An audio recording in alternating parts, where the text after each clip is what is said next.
प्रिय छात्रों, good morning. पिछली वीडियो में हमने सामाजिक विज्ञान की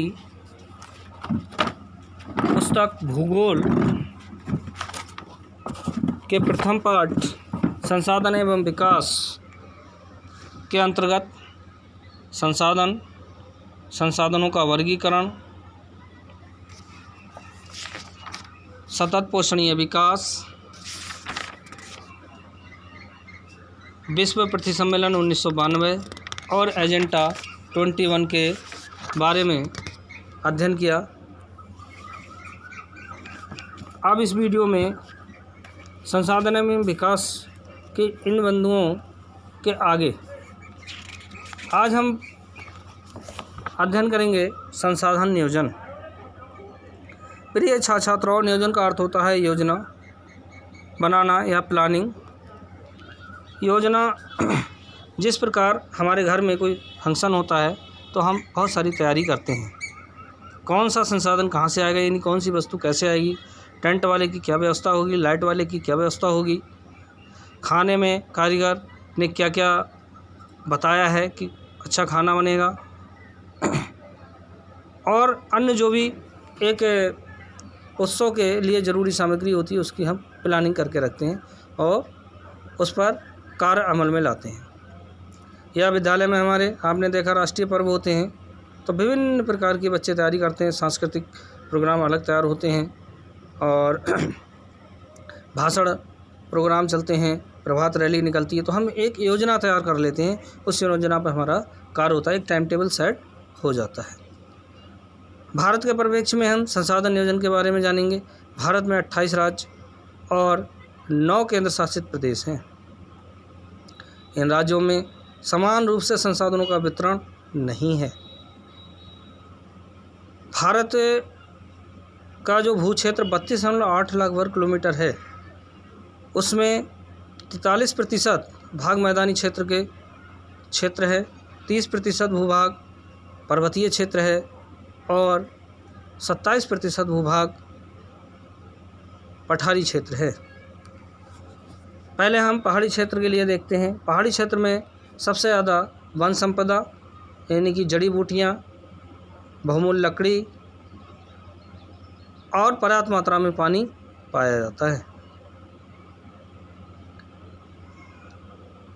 कहीं कहीं पहाड़ी क्षेत्रों में खनन भी होता है, जैसे उदाहरण के तौर पर बागेश्वर में खड़िया खनन, लाल कुआं, सितारगंज, रामनगर, शांतिपुरी, केच्छा इत्यादि में रेत का खनन किया जाता है। अब मैदानी क्षेत्रों पर अगर चर्चा करें, मैदानी क्षेत्रों में बहुतायत मात्रा में औद्योगिक विकास किया जाता है, क्योंकि समतल भूमि होती है, परिवहन की सुविधा होती है, अधिकतम मात्रा में वहाँ खेती की जाती है। तीसरा भूभाग हमारा आता है बनावट के आधार पर पठारी क्षेत्र। पठारी क्षेत्रों में भूमिगत खनिज अधिक मात्रा में पाए जाते हैं। अब इन अलग अलग भूभागों में पाए जाने वाले खनिजों को, जैसे कृषि उत्पादन जहाँ अधिक होता है, जहाँ नहीं होता है, वहाँ तक पहुँचाने के लिए योजना तैयार की जाती है। जहाँ पर जिस क्षेत्र में कृषि खनिज अधिक हो रहा है, कृषि उत्पादन अधिक हो रहा है, वहाँ अन्य चीज़ें नहीं है, मान लीजिए खड़िया की आवश्यकता है, मान लीजिए रेत की आवश्यकता है, तो वो मान लीजिए जहाँ से प्राप्त होता है वहाँ से वहाँ तक पहुँचाने के लिए एक योजना तैयार सरकार द्वारा की जाती है। सरकार द्वारा प्लानिंग या योजना क्यों तैयार की जाती है? ताकि सभी लोगों को उसका लाभ मिल सके और कोई इसका अतिदोहन ना कर सके, उसके लिए नियम कानून बनाए जाते हैं। आज हम प्रिय बच्चों सबसे महत्वपूर्ण संसाधन भूमि के बारे में अध्ययन करेंगे। हमने भूमि के बारे में आपको बताया कि भारत की भूमि तीन भागों में पर्वतीय मैदान और पर्वत मैदान और पठारों के रूप में विभाजित है, जिसमें सबसे बड़ा हिस्सा मैदानों का आता है, दूसरा हिस्सा पर्वतों का आता है और तीसरा हिस्सा पठारों का आता है। अब भूमि का उपयोग हम किस किस भू उपयोग के बारे में हम देखेंगे। देखिए, भूमि का उपयोग हम कृषि के रूप में भी करते हैं। भूमि पर वन भी लगाए जाते हैं, भूमि पर उद्योग भी लगाए जाते हैं, भूमि पर हम रहते हैं, सड़कें बनाई जाती हैं, भवन बनाए जाते हैं, स्कूल बनाए जाते हैं, अस्पताल बनाए जाते हैं, भूमि पर पशुओं के लिए चारागाह भी बनाए जाते हैं। तो कृषि भूमि क्या हुई? कृषि भूमि वह क्षेत्र हुआ जिसमें एक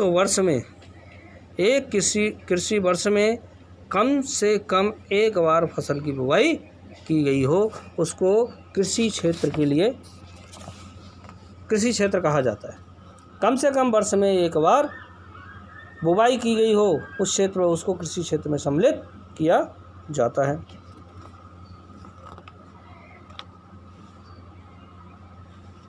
अगला बिंदु हमारा आता है भूमि निम्नीकरण और संरक्षण के उपाय। देखिए, निम्नीकरण क्या होता है? भूमि का निम्नीकरण होता है जैसे भूमि का कट जाना, भूमि की उर्वरा शक्ति कम हो जाना, यानी कि बंजरपन आ जाना, ऊसर हो जाना। भूमि को ऊसर भी कहते हैं, बंजर भी कहते हैं। उर्वरा शक्ति घट जाती है जब भूमि को लगातार हम फसलों का उपयोग करते हैं। विभिन्न फैक्ट्रियों से निकलने वाले गंदे पानी को या कचड़े को भूमि पर डाल दिया जाता है, उससे भूमि का निम्नीकरण हो जाता है। हम बाज़ार से पॉलीथीन में कुछ वस्तुएं लाते हैं, बाद में वस्तु यूज़ कर ली और पॉलीथीन को हमने क्या करा, कहीं भूमि पे फेंक दिया, उससे निम्नीकरण हो जाता है। यानी कि प्रदूषित हो जाती है भूमि को हानि होती है। भूमि को, जैसे हमारे शरीर में क्या है, बुखार आ जाता है तो हम ट्रीटमेंट दवा की ज़रूरत होती है, और हम अपने शरीर को बचाने के लिए क्या करते हैं, स्नान करते हैं, अच्छा भोजन करते हैं ताकि हम बीमार ही ना हो। संरक्षण करते हैं ना, अपने शरीर की सुरक्षा करते हैं। संरक्षण का मतलब सुरक्षा। सीधा अर्थ है बच्चों, संरक्षण का अर्थ होता है सुरक्षा। हम अपनी सुरक्षा करते हैं, हम साफ़ सुथरे कपड़े पहनते हैं, नहाते हैं, अच्छा भोजन करते हैं ताकि हम बीमार ही ना हों। ठीक, हमें भूमि के साथ भी वही करना चाहिए। भूमि हमारी बीमार होती जा रही है, प्रदूषण के कारण बीमार हो रही है, पॉलीथीन के कारण बीमार हो रही है, रासायनिक खादों के अधिक प्रयोग से बीमार हो रही है। तो हमें इन सब से पृथ्वी को अपनी बचाना होगा। अधिक वर्षा से भूमि की मिट्टी कट रही है, इसको हमें बचाना होगा। संरक्षण के उपाय में क्या है, हमें ज़्यादातर वनों, अधिक से अधिक पेड़ों को लगाना चाहिए, जिससे अधिक वर्षा होने पर पेड़ जो हैं मिट्टी को जकड़ लेते हैं और भूस्खलन या मिट्टी के कटाव की समस्या कम होती है। कृषि योग्य भूमि में कम से कम हमें रासायनिक खादों का प्रयोग करना चाहिए, अधिकतर कंपोस्ट या गोबर की खाद का प्रयोग करना चाहिए। गोबर की खाद भी सड़ी हुई खाद का प्रयोग करना चाहिए। सीधे गोबर ले जाके खेत में डाल देंगे तो उसमें बहुत सारी रासायनिक क्रियाएं जो हो के वो गोबर सड़ जाता है और वो पौष्टिक बन जाता है। उससे पहले वो खेत में ही क्रियाएं करेगा तो खेत को उतना ज़्यादा लाभ नहीं पहुंचा सकता है। फैक्ट्रियों से निकलने वाले गंदे पानी को प्रॉपर तरीके से उसका ट्रीटमेंट करना चाहिए, उसका निस्तारण करना चाहिए। बाज़ार से हम लाने वाले कोई भी ऐसे पदार्थ, प्लास्टिक इत्यादि, उसको हमें निस्तारण कर देना चाहिए, या हमारी सरकारों को प्लास्टिक इत्यादि पर बैन लगा देना चाहिए। इस तरह से हम भूमि का जो निम्नीकरण है उसको रोक सकते हैं।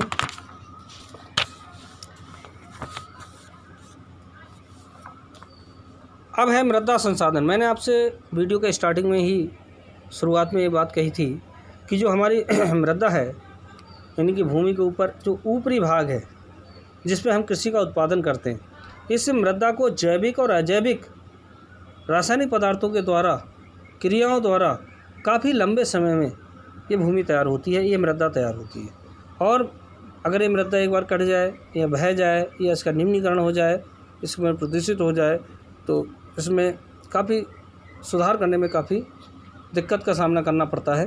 हालांकि ये नवीकरण युक्त संसाधन है। मुद्राओं का वर्गीकरण। प्रिय छात्र छात्राओं, आज हम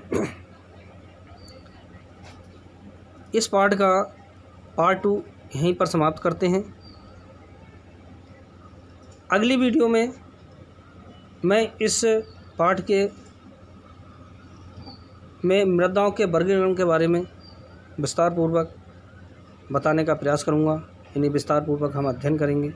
प्रिय छात्र छात्राओं, एक बार मेरा पुनः आपसे निवेदन है कि जो इस वीडियो में बताया गया है, जिस पे हमने अध्ययन किया है जिन जिन बिंदुओं पर, इन बिंदुओं पर आपको यदि कोई भी कठिनाई होती है, कोई भी समस्या होती है, तो आप बेझिझक बिना संकोच मेरे नंबर पे कॉल भी कर सकते हैं और मेरे को व्हाट्सअप भी कर सकते हैं। यही मेरा व्हाट्सअप नंबर भी है। मैं मौखिक रूप से भी बोल दे रहा हूँ। मेरा नंबर है 9759223819। मैं वेद प्रकाश राठौर, सहायक अध्यापक, राजकीय inter college Bangora, Almora. Thank you.